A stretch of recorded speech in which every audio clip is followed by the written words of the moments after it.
So it's Valentine's Day and love is in the air. Can you feel the love tonight? And guess what I'm doing this Valentine's Day? Making videos in my bedroom. Shut up, don't judge me. Valentine's Day doesn't have to be all romantic love. It can be love between friends, or love between family, or love between me and goldfish.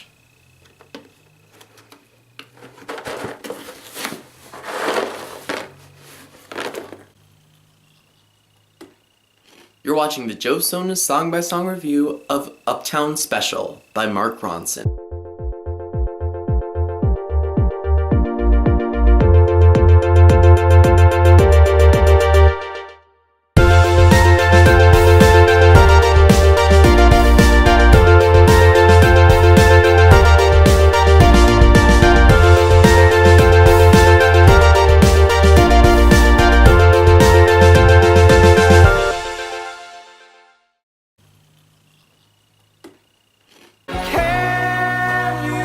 So this musician, originally from London, moved to New York to become a DJ. And it began with his debut, Here Comes the Fuzz, which kind of flopped popularity-wise. And it was kind of a mix between rap and R&B. Next came the LP version, which was more contemporary, mainstream pop rock.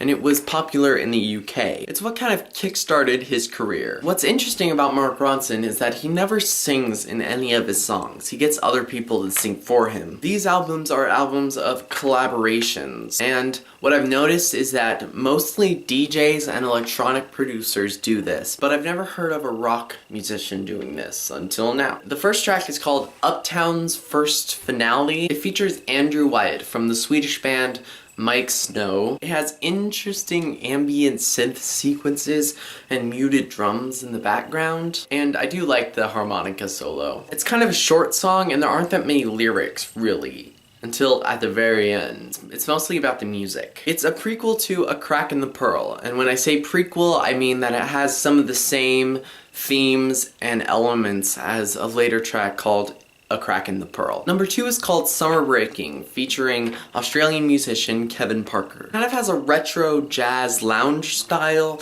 and it reminds me of old style U2 and Daft Punk for some reason.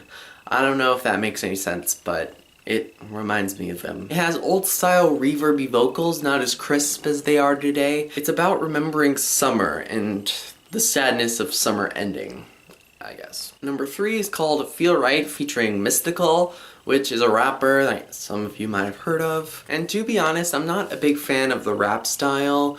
In this one, it's kind of angry and gravelly and annoying.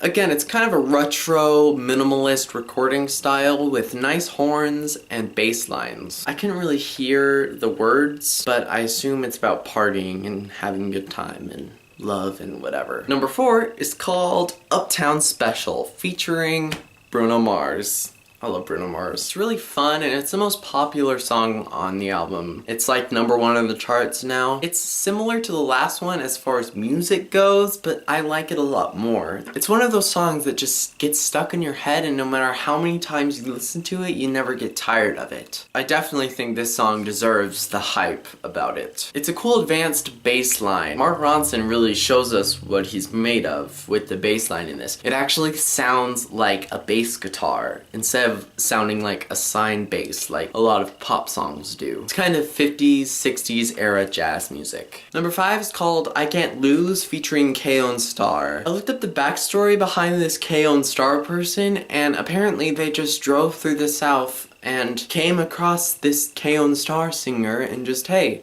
you'd be perfect for this track. It has a more retro 80s synth sound to it. Reminds me a little of Madonna or Bananarama. I listen to a lot of 80s on 8. Can you tell? I don't have that much to say about this one. It kind of made me feel nostalgic, actually, even though I didn't really live in the 80s. Number 6 is called Daffodils. Again, it explores genres of the past, featuring interesting synth and an 80s pop rock style. Kind of reminded me of the Monster Mash. The Monster Mash. The Monster Mash. The Monster Mash. Remember that one? It features Kevin Parker from a band called The Tame Impala, which I haven't really followed at all. Again, old style recording with reverby vocals. From 1 to 10, I'd say it would be 7 or 8 on the goodness scale.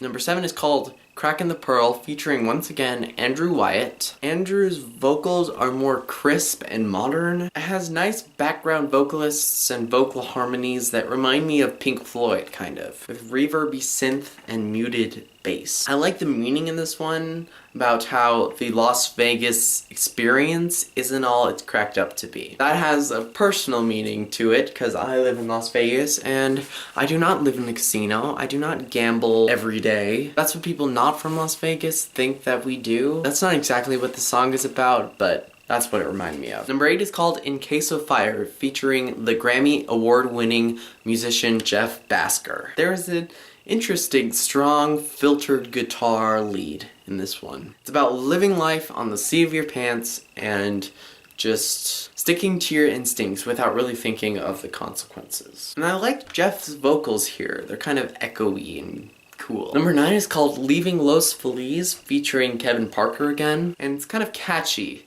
I could dance to it. It's pretty similar to the last one, kind of reminds me of the Beatles. It has an interesting synth crunchy guitar riff throughout it, and it's about the celebrity life because Los Feliz is the neighborhood in LA where Hollywood is, and like where all the rich successful people are. Number 10 is called Heavy and Rolling, featuring Andrew Wyatt.